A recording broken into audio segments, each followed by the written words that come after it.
Hello friends, welcome to our channel Marine Post. जैसा कि आप लोगों को पता है कि अभी हमारे देश में कोविड पैंडेमिक की सेकेंड वेव की वजह से काफ़ी प्रॉब्लम चल रही है।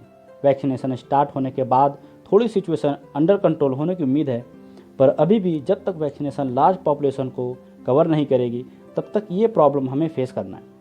इसी के साथ हम सीफेरर को भी वैक्सीन लगवाना कंपलसरी हो गया है, क्योंकि पहले कोविड टेस्ट से ही काम चल जाता था, पर अब सीफेरर के लिए प्रॉब्लम बढ़ गई है। No vaccination no job.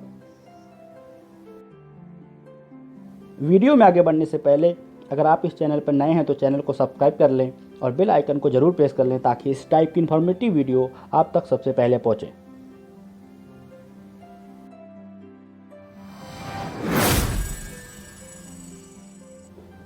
Covid case बढ़ने के बाद जहां सारे air transport and land transport almost बंद हो गए थे, तो वहीं ट्रांसपोर्ट का सबसे बड़ा हिस्सा आज भी 24/7 काम कर रहा है, और वो है शिपिंग ट्रांसपोर्ट, जो वर्ल्ड का मोर देन 80% कार्गो ट्रांसपोर्ट करता है।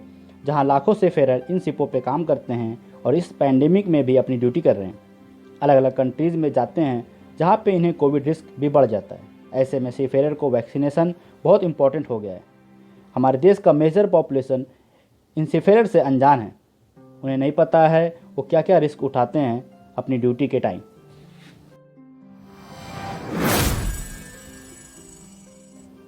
पहले कोविड और फिर स्लो वैक्सीनेशन प्रोसेस की वजह से सीफेरर के लिए मुश्किलें और बढ़ गई हैं। मेजर कंपनीज वैक्सीनेटेड सीफेरर को ही लेना प्रेफर कर रही है। कोविड केस इंक्रीज होने की वजह से मेजर कंट्रीज ने इंडियन सीफेरर को बैन कर दिया है। हमारे देश में अभी भी वैक्सीनेशन की स्लो प्रोसेस और वैक्सीनेशन शॉर्टेज की वजह से लोगों को वैक्सीन नहीं मिल पा रही।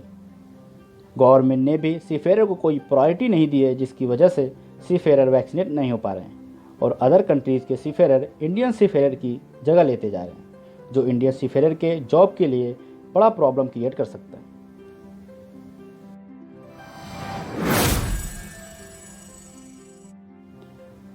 हमारे देश में वैक्सीन की सबसे बड़ी प्रॉब्लम यह है कि अभी भी वैक्सीन की शॉर्टेज चल रही है।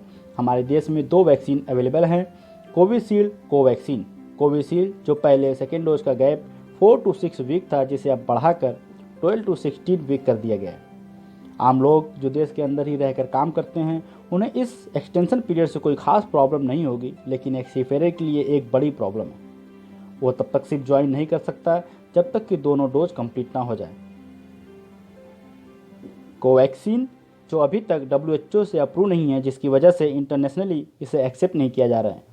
जो लोग आउट ऑफ इंडिया काम करते हैं उन्हें इस वैक्सीन से हेल्थ प्रोटेक्शन तो मिल सकती है, पर इस वैक्सीन के साथ फॉरेन नहीं जा सकते हैं। उसी तरह सीफेरर के लिए भी यूज़फुल नहीं है। कंट्रीज उन्हें ज्वाइनिंग के लिए अप्रूव नहीं कर रही है। WHO की लिस्ट में ना होने की वजह से अगर आप इस वैक्सीन को लगवाते हैं फिर भी अदर कंट्रीज आपको नॉन वैक्सीनेटेड ही काउंट करती है।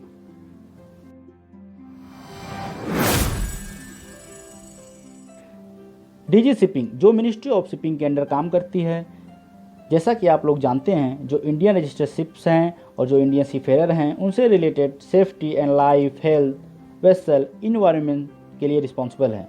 इनसे रिलेटेड ही वो रूल्स एंड रेगुलेशन बनाते हैं। वैसे तो डीजी शिपिंग ने कोविड पैंडेमिक में सीफेरर को की worker and front line worker का टैग दिया था और बताया सीफेरर देश की एसेंशियल सर्विस प्रोवाइड कर रहे हैं, जिसको ध्यान में रखते हुए डीजी ने सीफेरर के लिए 12 पोर्ट्स में वैक्सीनेशन का अरेंजमेंट किया है। उनका ये स्टेप मुझे ना तो इतना इजी और ना तो इफेक्टिव लगा है। उन्होंने जिन पोर्ट्स पे अरेंजमेंट किया है वहाँ के सीफेरर के लिए इजी तो हो सकता है, पर अदर स्टेट के सीफेरर के लिए इतना इजी नहीं है।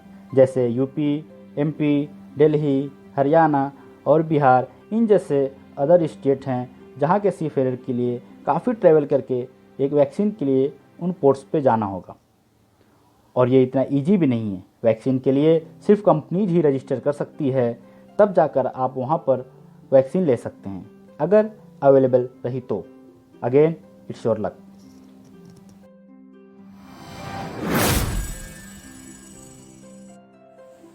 इन माई ओपिनियन मुझे डीजी का ये स्टेप इतना इफेक्टिव नहीं लगा जैसा उन्होंने सीफेरर को की वर्कर और फ्रंट लाइन वर्कर का टैग दिया था।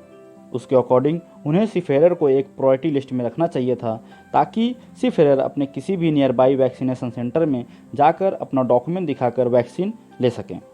वैक्सीनेशन डिले की वजह से कंपनीज ने अदर कंट्रीज के सीफेरर को अपॉइंट करना शुरू कर दिया है, जो कि आने वाले टाइम में इंडियन सीफेरर के लिए और प्रॉब्लम हो सकता है।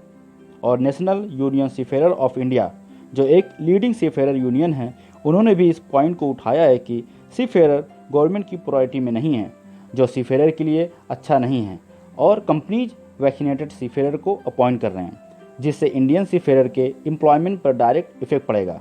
उन्होंने सीफेरर को एडवाइस किया है कि वो किसी भी तरह अपने आप को वैक्सीनेटेड करें और ज्वाइनिंग के लिए रेडी करें।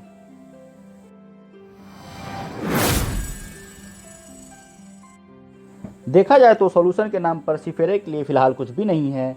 कोविशील्ड लगवाने के बाद आप सेकेंड डोज के लिए 3 मंथ का वेट करें, या फिर कोवैक्सीन लगवाने के बाद WHO के अप्रूवल का वेट करें, या फिर अपने लिए कोई स्पेशल अरेंजमेंट का वेट करें। सीफेरर के पास फ़िलहाल वेट करने के अलावा कोई ऑप्शन नहीं है। मोर और लेस कोविशील्ड ही एक ऑप्शन है अगर आपके पास टाइम है। आपके अकॉर्डिंग क्या होना चाहिए कमेंट बॉक्स में टाइप करें। अगर ये वीडियो आपको इन्फॉर्मेटिव लगा हो तो लाइक करें और दोस्तों को शेयर करें। इस तरह की इन्फॉर्मेटिव वीडियो के लिए चैनल को सब्सक्राइब करें और बेल आइकन को ज़रूर प्रेस करें। Thank you very much.